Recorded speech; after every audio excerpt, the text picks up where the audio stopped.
Hello guys, welcome to our channel. This is Teja. అయితే Andhra Pradesh assembly ఎలక్షన్స్లో చరిత్రలో ఎన్నడూ లేని విధంగా కూటమి చాలా ప్రభంజనమే సృష్టించింది, ఒక సునామీ రకంగా తెప్పించింది. సో ప్రస్తుతం దాని గురించి మనతో పాటు మాట్లాడడానికి అమరావతి జేఏసీ అధ్యక్షులు బాలకోటయ్య గారు ఉన్నారు. ఆయనతో మాట్లాడదాం. సార్ నమస్తే అండి. నమస్తే తేజ గారు. సో మీరు చెప్పినట్టుగానే నిజానికి ఫ్యాన్ విలవిలా కొట్టుకుంది. ఎందుకంటే 151 సీట్లు ఎక్కడ, ఈ రోజు వాళ్ళ సీట్లు చూసుకుంటే ఎక్కడ. వై నాట్ 175 ముందుకెళ్ళిన వారు ఈరోజు విలవిలా కొట్టుకుంటున్నారు. సో దాని గురించి తేజ గారు ధన్యవాదాలు. కౌంటింగ్ ముందే బహుశా 2 రోజుల ముందు అనుకుంటా మీ డిబేట్లోనే చెప్పా. అవును, సైకిల్ కలకల, గ్లాసు కలకల, సైకిల్ ఆనందం, ఫ్యాన్ విలవెల, ఫ్యాన్ వలవల అని చెప్పేసి 3 రోజుల క్రితం మనం మాట్లాడుకున్నాం. అవును, ఆంధ్ర రాష్ట్రంలో అదేనే జరిగింది. చరిత్రలో కనీ విని ఎరగని రీతిలో, ధరిత్రి ఎరుగని కావ్యంలాగా ఆంధ్ర రాష్ట్ర ప్రజలు కూటమి పార్టీకి అద్భుతమైన విజయాన్ని చేకూర్చారు. ఒక 2 మాటల్లో చెప్పాలంటే, శ్రీకాకుళం చితగొట్టింది, విజయనగరం ఎరగొట్టింది, విశాఖ విసిరేసింది, తూర్పుగోదావరి తరిమేసింది, పశ్చిమ గోదావరి పాతరేసింది, కృష్ణా కాల్చేసింది, గుంటూరు కారం కొట్టింది, ఒంగోలు ఓడగొట్టింది, నెల్లూరు నేల కూల్చింది, చిత్తూరు చీకొట్టింది, కడప కాల్చేసింది, కర్నూలు ఖతం చేసింది, అనంతపురం అంతం చేసింది. ప్రజాస్వామ్యంలో ఒక తల రావణుడికి ఎలాంటి శిక్ష పడుతుందో నాకు తెలియదు, కానీ 10 తలల రావణాసురుడి పరిపాలనకే ప్రజలు ఎలాగనే శిక్షిస్తారు. మీరు సునామీ అనే మాట వింటారు కదా, ఓచకోత అనే మాట విన్నారా? విన్నాను సార్. ఆంధ్రప్రదేశ్లో జరిగింది ఓటర్ల ఓచకోత.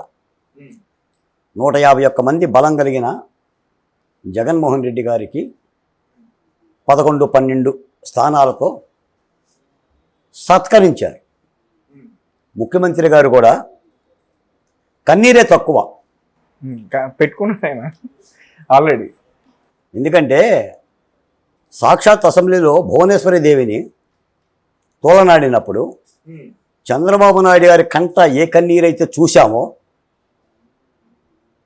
అంతకు మించిన కంట నిన్న జగన్మోహన్ రెడ్డి గారు ఏం జరిగిందో నాకు తెలియదు, అసలు ఏం జరిగింది అని అడుగుతున్నాడు. ఆయన అన్నీ అట్నే అడిగాడు. ఆంధ్రప్రదేశ్లో అమరావతి గురించి రైతులు మాట్లాడినా నాకేమీ తెలియదు అన్నాడు. వివేకానంద రెడ్డి గారి హత్య గురించి నిందితులను అరెస్ట్ చేయమన్నా, సునీతారెడ్డి జరిగినా కూడా నాకేమీ తెలియదు అన్నాడు.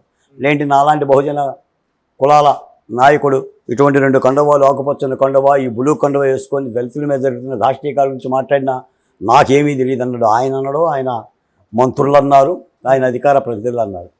అందుకని ఒక అద్భుతమైన చరమాంకం. నేను ఈ సన్నివేశంలో నేను వైసీపీ పార్టీని తిట్టడానికో జగన్మోహన్ రెడ్డి గారి మీద ఆరోపణలు చేయడానికైతే నేనైతే సిద్ధంగా లేదు. ప్రజాస్వామ్యం ఇచ్చిన తీర్పుని, ప్రజలు ఇచ్చిన తీర్పుని ఎవరైనా శిరసావహించాలి.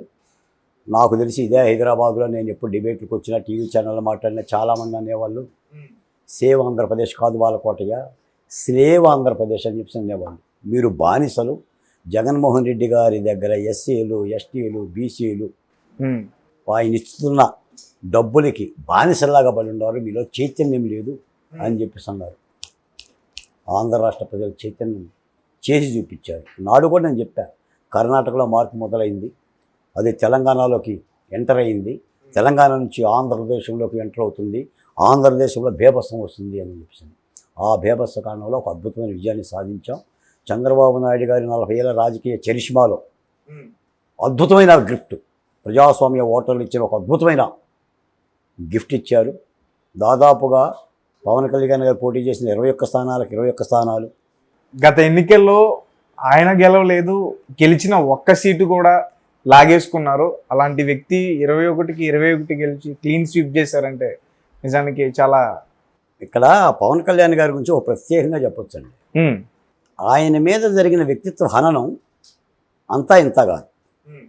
అంబటి రాంబాబు గారు కానీ, పేర్ని నాని గారు కానీ, రోజా గారు ముఖ్యంగా ఎంత దారుణమైన దుష్పాషలు ఆడారంటే, ఆయన 3 పిల్లల గురించి లేదా 6 పిల్లల గురించి, ఆయన పాలకొల్లు భీమవరంలో ఓడిపోయిన దాని గురించి దుర్మార్గమైన నీచాతి నీచం. ఆఖరికి నాకు తెలిసి జగన్మోహన్ రెడ్డి గారు ఏనాడు పవన్ కళ్యాణ్ పేరు పెట్టి పిలవలేదు. అవును, పిలవలే. పెయిడ్ ఆర్టిస్టు, దత్తపుత్రుడు, 3 పిల్లల పురుషుడు, ఇలాంటి పేర్లే పెట్టారు. పిల్లలు కూడా చెప్పాడు ఇల్లు ఈ మాటలు.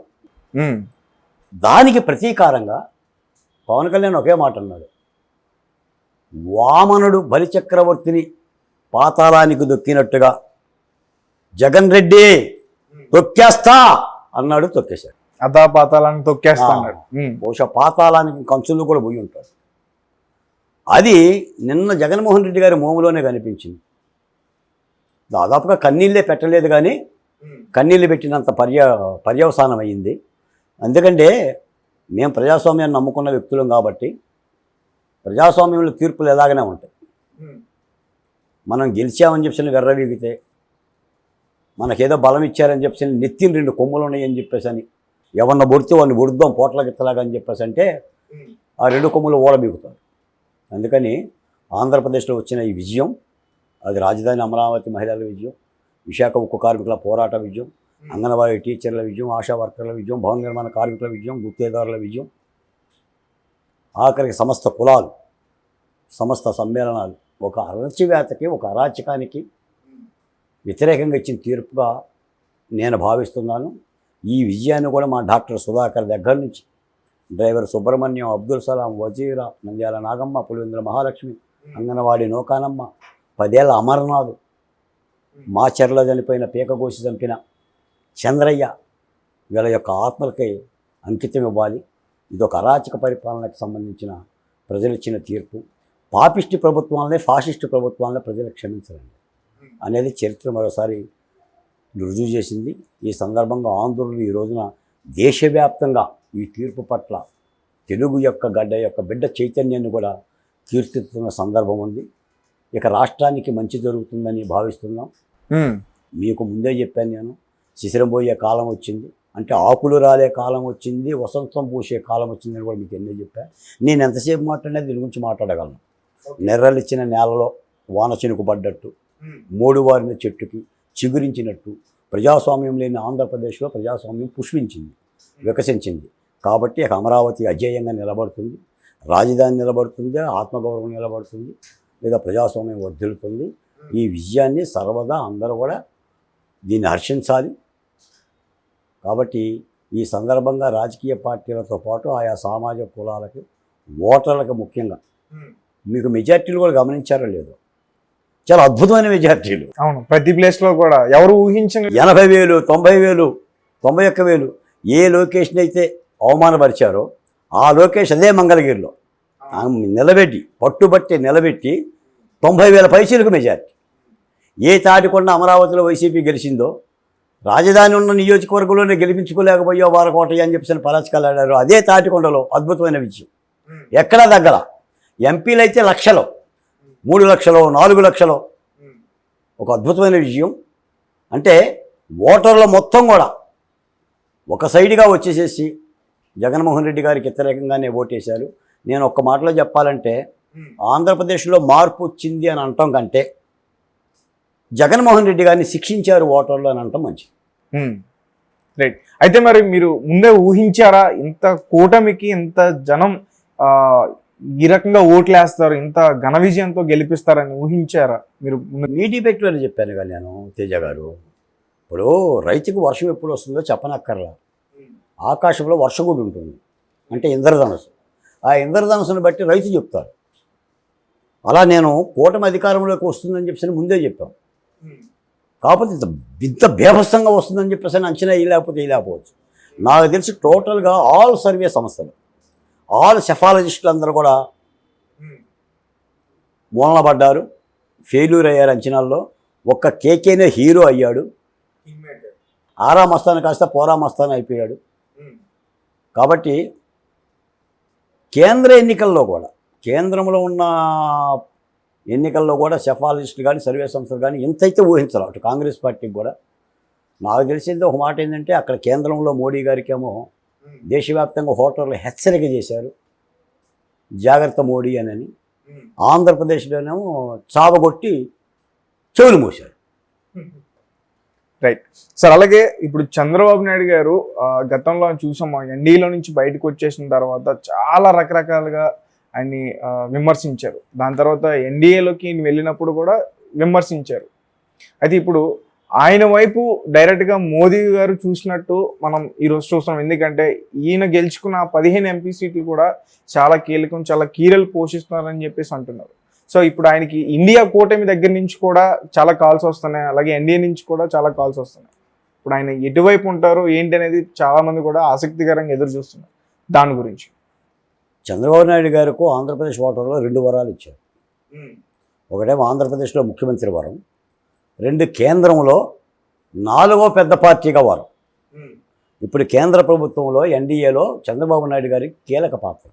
అవును, నిజానికి ఒక విధంగా చెప్పాలంటే చంద్రబాబు నాయుడు గారు, నవీన్ పట్నాయక్, ఇంకా ఇతర ఒక 2-3 రాష్ట్రాల నాయకులు కనుక ఎన్డీఏలో కనుక లేకపోతే కాంగ్రెస్ పార్టీకి అధికారంలోకి వచ్చే పరిస్థితి కూడా ఉంది. దాదాపుగా నాకు తెలిసి ఒక 50-55 సీట్లు తేడా. కాబట్టి ఇప్పుడు చంద్రబాబు నాయుడు గారికి ఆంధ్రప్రదేశ్ని బాగు చేసుకోవడానికి, ఆంధ్రప్రదేశ్ని మళ్ళీ గాడిలో పెట్టుకోవడానికి మంచి వరం కేంద్రంలో దొరికింది. కేంద్ర ప్రభుత్వ సహకారంతో లేదా ప్రధానమంత్రి సహకారంతో అటు పోలవరం పూర్తి చేసుకోవడానికి కానీ, రాజధాని అమరావతికి నిధులు రాబట్టడానికి కానీ, లేదా దిగాలు పడ్డ అన్ని సంక్షేమ పథకాలను కూడా నడిపించుకోవడానికి కానీ ఒక మంచి సువర్ణ అవకాశం ఉంది. ఎందుకంటే ఒక అద్భుతమైన అక్షయ పాత్ర ఇచ్చారండి ఓటర్లు చంద్రబాబు నాయుడు గారికి. ఆయన పడ్డ ఆవేదనలకి ఇప్పుడు నిలువు కాళ్ళ మీద నిలబడి కొన్ని వందల సభలు నిర్వహించారు. 100 సభలు. 73 సంవత్సరాల వయసులో బహుశా మాలాంటి వాళ్ళమే 4-5 సభల్లో పాల్గొంటే మాకే కొంత అలసట వస్తుంది. అటువంటి వ్యక్తి చొక్కా దడిసిన మండుటెండల్లో చాలా ఉత్సాహంగా, ఉత్తేజం కలుగు చేస్తూ తన సూపర్ 6 మేనిఫెస్టో పెట్టుకొని ప్రభుత్వ లోపాలను కూడా చెడుగుడు ఆడుతూ చాలా అద్భుతంగా చేశాడు. రాజమండ్రి సెంట్రల్ జైల్లో కూడా 53 రోజులు జైల్లో ఉండి కూడా ఆఖరికి ఆయనకి సన్నీళ్ళు ఇచ్చిన, దోమలు ఉన్న, ఆయన హేళన చేసిన ఆ కేసు కూడా ఉత్తిత్తి కేసే. కేసులు కూడా నిజమైన కేసు కాదు, స్కిల్ స్కామ్ కేసు. అలాంటి అణచివేత చూసినా కూడా చెక్కు చెదరకోకుండా చేసిన, అంటే ఒక సంక్షోభం నుంచి పుట్టిన, సాధారణంగా నాకు తెలిసి ఆయన యొక్క అనుభవాన్ని చూసుకుంటే చంద్రబాబు నాయుడు గారు ఎప్పుడు కూడా సంక్షోభం నుంచే యుద్ధాన్ని పూర్తి చేస్తారు. కాబట్టి ఒక అద్భుతమైన విషయం. ఇక జరగాల్సింది ఏంటంటే ఇప్పుడు యుద్ధం ముగిసింది, కౌరవులు వధయ్యారు, ఓడిపోయారు, పాండవులు హస్తినాపురానికి వచ్చారు. ఇక హస్తినాపురాన్ని ఎలా బాగు చేసుకోవాలనేది చూడాలి. సీతమ్మ కష్టాలు దొరికినాయి, సీతమ్మ చెర వీడింది, రామరావణ యుద్ధం ముగిసింది, లంకలో ఉన్న సమస్త రాక్షసమూహ సంహరించబడింది, రాముడు అయోధ్యకు వచ్చాడు. ఇక అయోధ్యను ఎలా బాగు చేసుకోవాలో చూడాలి. అలాగనే మేము కోరుకుంటుంది అమరావతి బహుజన చేసిన ఉద్యమకారులుగా కూటమి పార్టీలు, ముఖ్యంగా పవన్ కళ్యాణ్ గారు, చంద్రబాబు నాయుడు గారు, లోకేష్ గారు ఆంధ్ర రాష్ట్ర ప్రజలు ఇచ్చిన ఈ అపూర్వమైన తీర్పుకి ఎలాంటి గౌరవం ఇవ్వాలి, ఎలాంటి పరిపాలనా పగ్గాలను చేపట్టాలి, సామాజిక న్యాయ సమతుల్యత, ఖచ్చితమైన సామాజిక న్యాయాన్ని ఎలా పాటించాలనేది ఈ రోజున కూటమి బాధ్యత, చంద్రబాబు నాయుడు గారి బాధ్యత. ఆ దిశగానే అలుగులు పడతాయని భావిస్తున్నాను.